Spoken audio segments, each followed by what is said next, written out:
guys, and welcome back to Wholesome Chats with Beth. So, today I don't have any notes. I am just gonna go off how I'm feeling. So, that is not great. I'm not gonna lie. But I've got to get this done. So, we are going to do it. And today we are going to be talking about self-abandonment. So yes, let's get into that. I don't have any notes. Yeah, I think I just said that. So yeah, all those episodes of me talking about how nothing's going on right now and life's actually really good and we're really calm. Well, yeah, cheers to that. Also, new mug, new Christmas mug. Yeah, so I don't know. I don't really know how to speak about this. I don't really want to say too much. But yeah, so we're going to talk about self-abandonment. So recently I have been in a situation where I probably, a lot of wounds opened, a lot of self-worth wounds, and that's a tough one. That is a difficult one for me because I had such low self-esteem growing up, and it's not something that comes naturally to me, and that's difficult. It's not so much I do have issues. I've spoken about body dysmorphia before. Sometimes I don't feel like I'm the greatest looking person in the room, not that that matters. However, I can I've gotten to a stage with my looks that I haven't really gotten to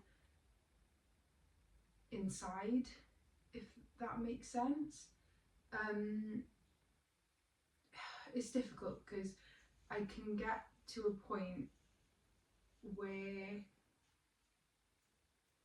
I feel good and like everything, sorry guys, yeah, everything is enough, and then something happens and yeah, my self-worth just goes down, and it's difficult. It's really difficult. Probably shouldn't go on here and cry, should I? But yeah, it's just what it is, and I'm sure a lot of you have been through it too, and it's hard. It's really hard when you haven't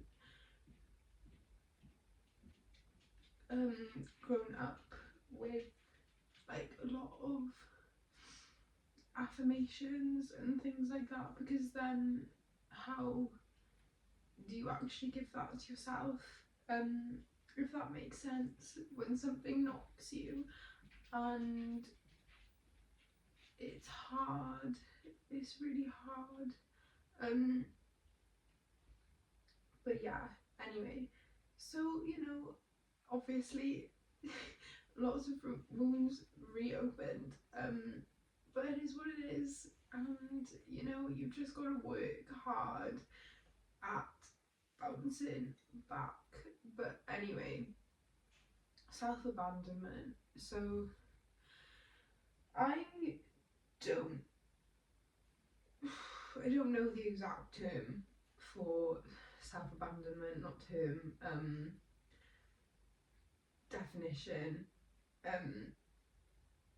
but it's probably something along the lines of not really really sitting with yourself when you need to, and sort of putting other people's needs before your own. And this is a big issue that I have actually. I have a really hard time actually putting my feelings first and convincing myself that my feelings are important, and you shouldn't do that. Your feelings should always come first, because yeah, your feelings should always come first, because you are the person that has to deal with them, and you are the person that has to pick up the pieces. And no matter the situation, the longer you spend on the wrong train, the more expensive it is to get home. If you know, you know.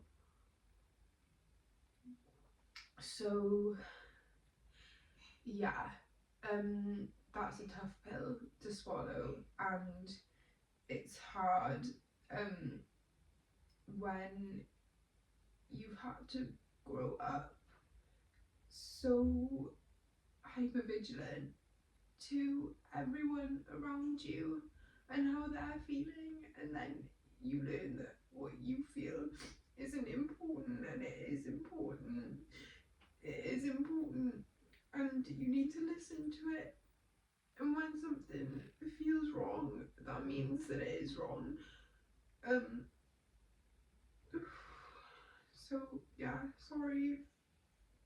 I don't even know if I can post this. Whether it's a good idea or not. But yeah, anyway. So, I've, like I was saying, been in a situation where I have definitely abandoned myself recently, and it's difficult and it's tough to sit there with yourself and say, like, I left myself there again after I promised I wouldn't do that to myself anymore. And it's tough. And yeah, so anyway, getting into it, I don't know how to word this. So when I'm single, and I've been single for a while, I feel great. And I don't really want anything, and I feel good by myself. And you know, I'm like, I don't need anyone, like I don't need anyone right now. I just want to enjoy my 20s. But then when I'm in a situation where someone is kind to me, and you know, the possibility is there, I notice I sort of just jump in head first. And yeah, it's not great.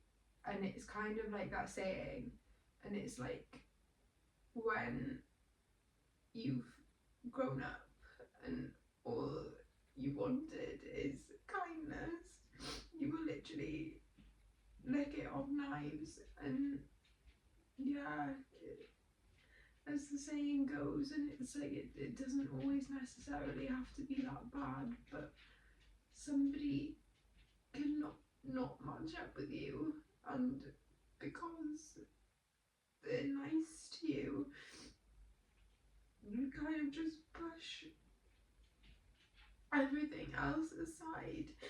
And you shouldn't do that just because somebody is kind to you, and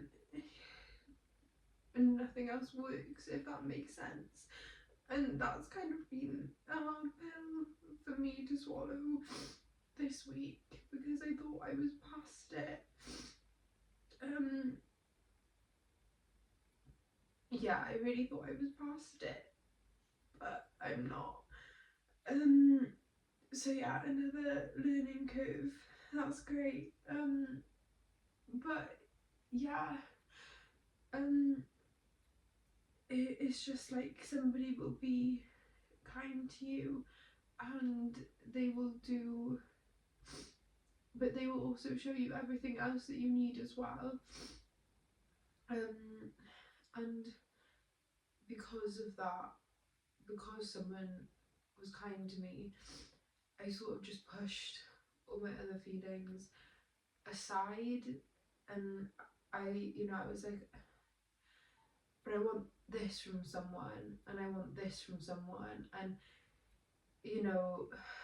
let's just give an example. Like, I want someone to make more time for me, and I want someone who never makes me feel confused, and I want someone who wants to do things for me, and that wants to put effort into me. And somebody will do all of those things and be kind and say the right things, and not just be kind and say the right things and that's it. And yeah, and you just have to sort of get into that mindset, but it's hard because you can say as much as you want before the situation, like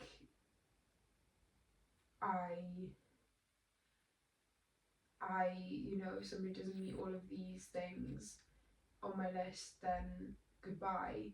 But then when you're actually in it, and again, maybe it's just me because I don't know, maybe it's just me, or if anybody else is like me, I don't know. Like, I have a very anxious attachment style and haven't been treated the best before, and yeah, so I don't actually know what nice is. So yeah, that's great. Yeah, anyway, yeah, so that's one lesson. Just because people are kind to you doesn't mean you ignore everything else that you're feeling just because they're being kind to you, because eventually they won't be kind anymore either, and then all the other things you kind of wish you didn't disregard. But yeah, so anyway, I was in this situation, and I kind of felt like I just didn't feel good about it anymore. I just felt like I'd kind of been pushed to the side, and I was just being kept there. And yeah, and for someone like me, that's very triggering, as you can tell.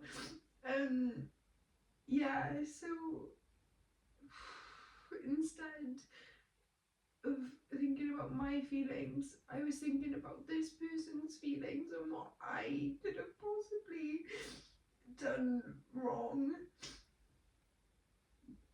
to make them this way with me, instead of thinking I haven't done anything wrong, because I hadn't, and this is nothing to do with me. And yeah, and my mindset just took a complete spiral, and I'm kind of still there, if you couldn't tell.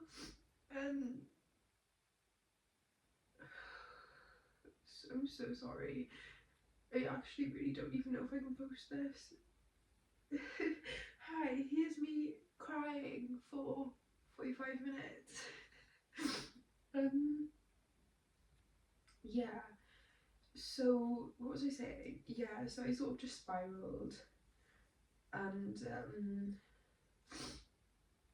I just completely abandoned myself, and instead of thinking what would make this situation better for me, what can I do that's best for me in this situation, I did everything I possibly could to pull this person back closer to me. And now I am severely embarrassed, if I'm honest. But yeah, and it's difficult. And then I ended up doing something that I would never ever do. It's not me, it's not my character. But I thought, like,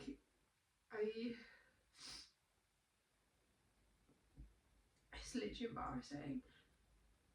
But there we are. Yeah.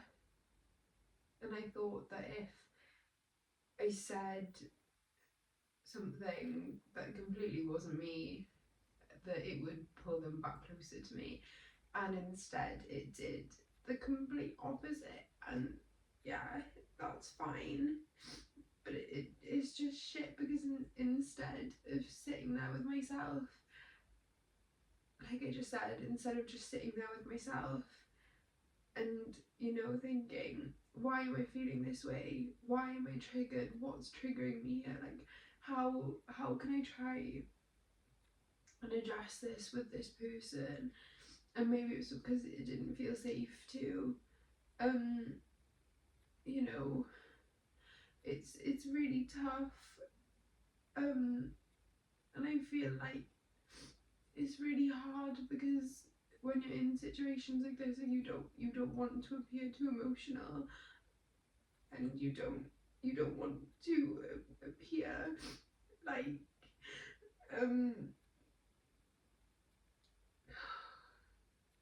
you feel too much.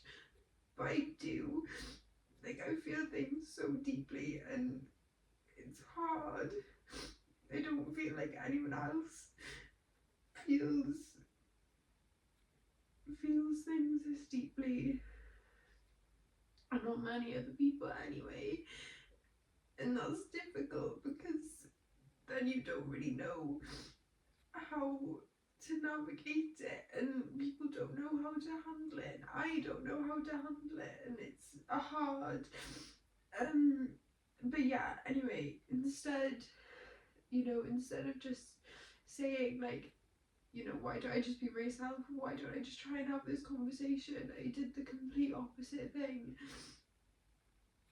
because I was scared that someone was gonna leave me again. And it's like I just keep doing these things to myself over and over again, because I'm scared someone's gonna leave me. And that's fine. It's fine. I will be fine. Everything will be okay. And if you've ever gone through a situation like this, you know everything is okay. Like, I keep reminding myself, like, I've come back from the hardest things, and I'll be fine. But I just hate feeling this way so much. Like, it's just, yeah, it's hard when you get to such a good point where you feel so good and everything is so peaceful, and then you just taken back, knocked back down again. But yeah, so I completely abandoned myself there. And instead of thinking how I can make things better for me, I thought, how can I make things better for this other person? How can I make them comfortable? I don't want to have a conversation about my feelings with them, because what if that makes them uncomfortable? It doesn't matter if it makes them uncomfortable. It's what I wanted to do, and I didn't do it on the account of somebody else, and making sure that they felt comfortable. And then I just felt like I completely messed up then, and I sat there and I just beat myself up about how I'd made this massive mistake, and how I'd ruined everything, and how everything was my fault, as if I didn't feel the need to do that in the first place. And I was just placing all of the blame on myself. And I was just, how can I rectify this situation? How can I rectify this situation? Like, I need to have a conversation with this person.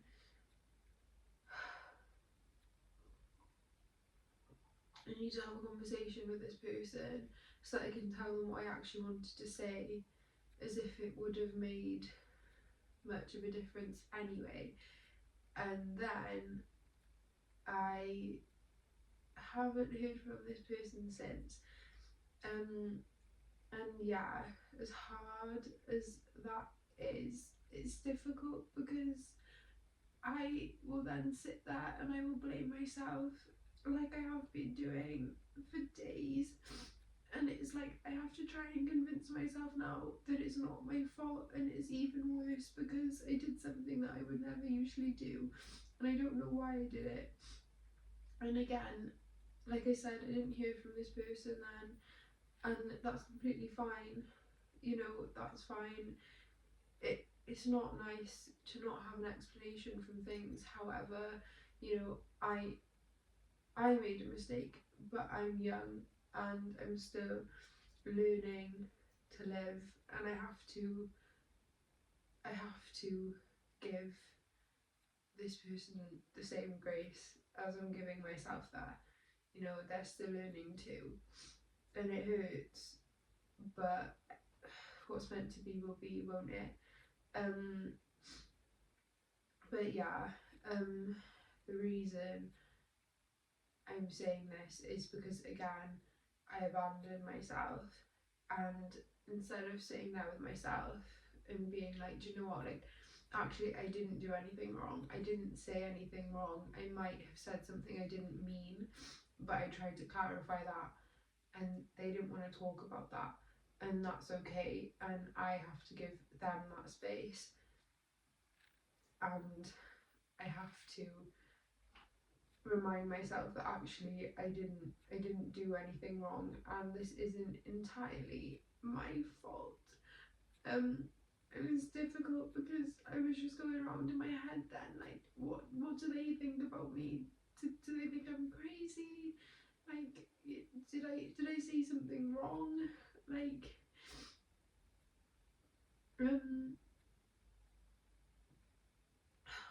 did I self-sabotage? Like, have I just ruined something good? Like, why don't they like me? And it's just hard. Like I said, it just like opens a lot of wounds,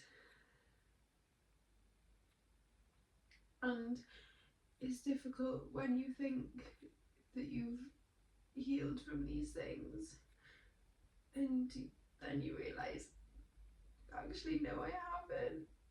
And that's okay. And it is okay. And it's just obviously areas that need a bit more attention. And it's hard when self-worth wasn't something that was taught to you growing up. Like, I'm still very new on this journey, very new on it. I've only consistently been,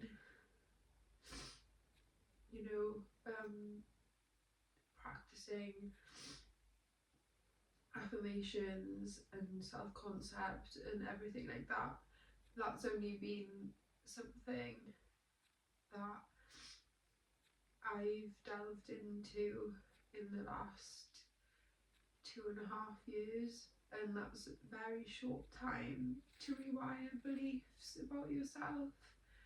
And it's just difficult because sometimes I genuinely wonder, like, I'm only 23, I know, but I just wonder, like, am I genuinely going to be alone forever? Because I can't.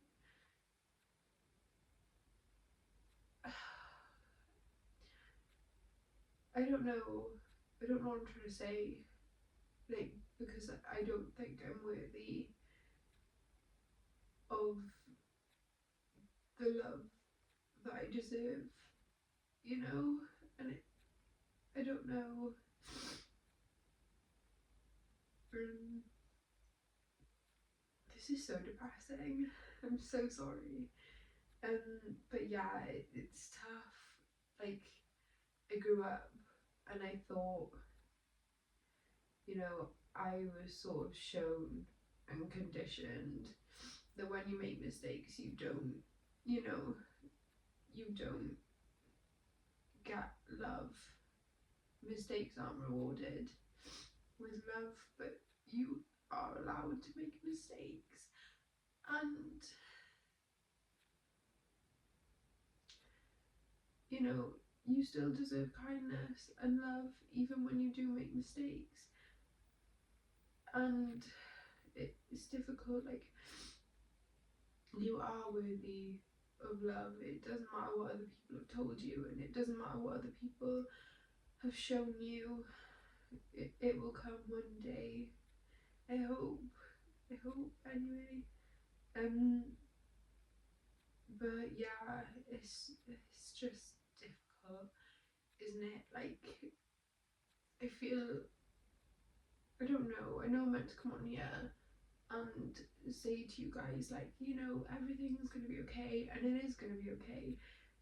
But it wouldn't be real if I didn't come on here and say the things that I'm scared of too. And I don't know, sometimes I feel like I'm so terrified of people just hurting me.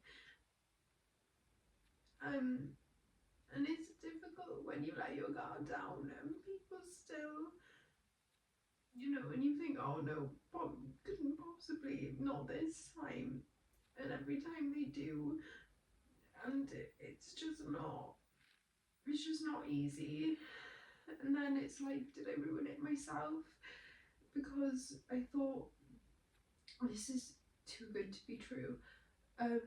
This is way too good to be true. And then, you know, you convince yourself something's gonna happen. And then, you know, did this happen because in my mind I was, you know, like, because I'm not used to good things happening. So then I was like, something's gonna happen, and then something happened, like, and then I'm in my head like, is that why it happened? And it's like, it's so hard because I don't know, and it's just, yeah, it's really hard. And I feel like after years and years of just trauma and abuse, and it's just like, that sounds so dramatic, but I don't know, it's just really hard to rewire your brain to think that something possibly good that will stay good will happen one day. But, you know, again, like I said, 2.5 years isn't a long time. But yeah, I don't know. Again, the whole point of me talking about that was the fact that instead of just sitting with myself and trying to soothe myself, I was trying to bring that person in, and I was focusing on how I might have made that person feel and how this is all my fault and how they don't want to talk to me because I did something wrong, and it's not where my head should be. My head should be with me, and it should be with soothing myself and not getting that from somebody else.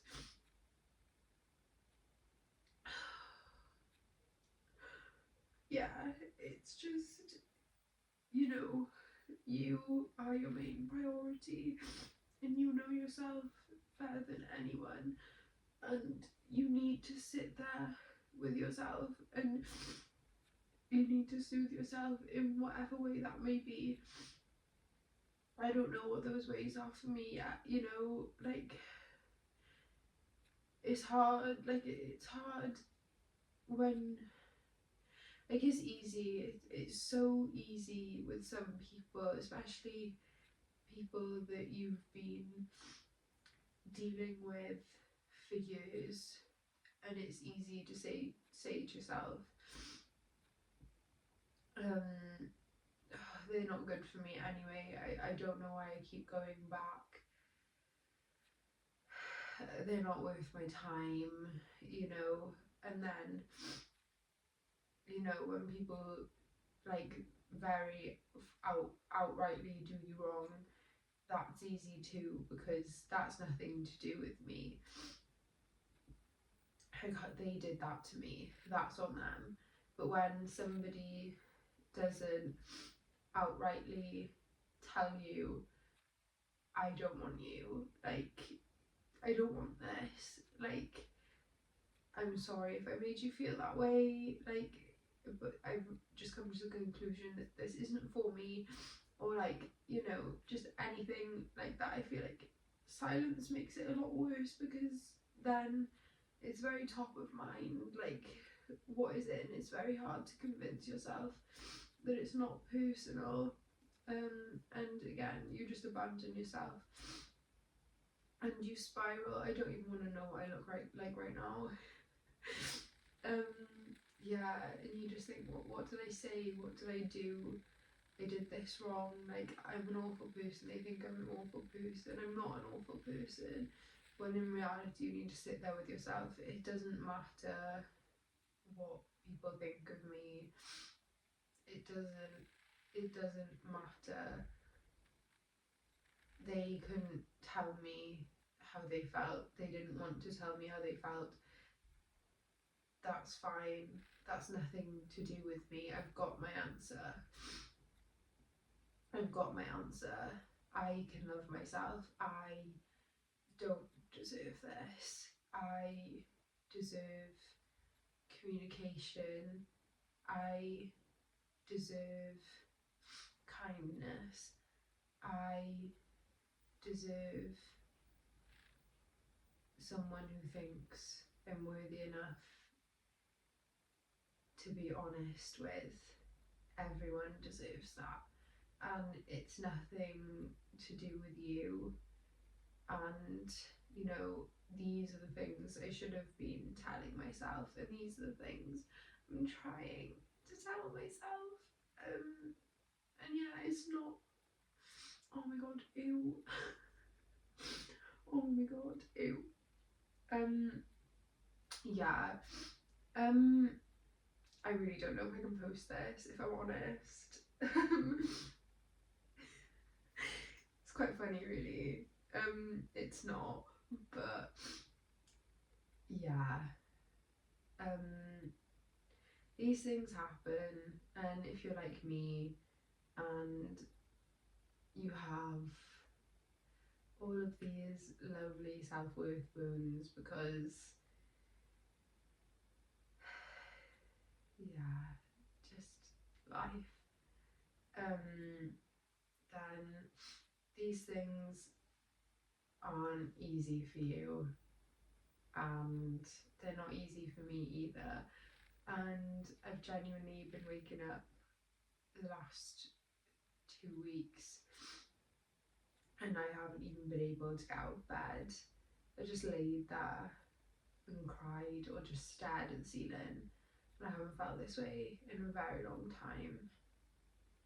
And it's difficult, and the most important thing, again, is to not abandon yourself. I haven't wanted to take care of myself, and I will be honest, I haven't been eating very well, I haven't been going to the gym, and it's not that I'm abandoning myself, it's entirely I'm exhausted. I'm exhausted from putting someone else's feelings ahead of mine again. I'm exhausted from all the thinking that I've been doing, all the sleep I've lost over this situation. And again, I think I might have limerence. I think I do have limerence. I think that's something I need to look at as well. I don't think it's normal. I don't think this is normal. And that's another thing that I've been getting really uptight about, is I don't think this is normal. And it's hard to be so self-aware. And it's hard to think that you were always at fault. And I'm exhausted. So, you know, I mean, this time last year, probably because I hated my job, I would have called in sick to work. I wouldn't have gone in for a week or two. You know, I've been going to work. I've been going out for walks. I've been trying my best to eat. It's tough. I've eaten a lot of chocolate. Yeah, and I haven't taken care of myself as well as I usually would. And I'm not neglecting myself, but I need to get back to the gym, and I need to start eating healthy again, and I need to start taking care of myself, and I need to start being kind to myself, because it's not all my fault, and it's not all your fault either. And you should always sit with yourself and figure out why you're feeling these things, and figure out what the best thing is to do for you, rather than putting someone else's feelings at the forefront of everything, because you don't want to hurt them, because they don't care. They don't care about hurting you. And maybe they do, but you know, I can guarantee you that most normal people put themselves first. Yeah, but like I said, I'm so hyper vigilant to everybody else's feelings. I'm not used to doing that, and it's tough. And yeah, but you just gotta be kind to yourself. Everyone makes mistakes, and you have to forgive yourself for that. It's not your fault. But yeah, thanks for listening, guys. I hope this helped in some way, shape or form. I hope it wasn't just me crying on the internet. But yeah, thank you for listening, guys. I love you. Bye.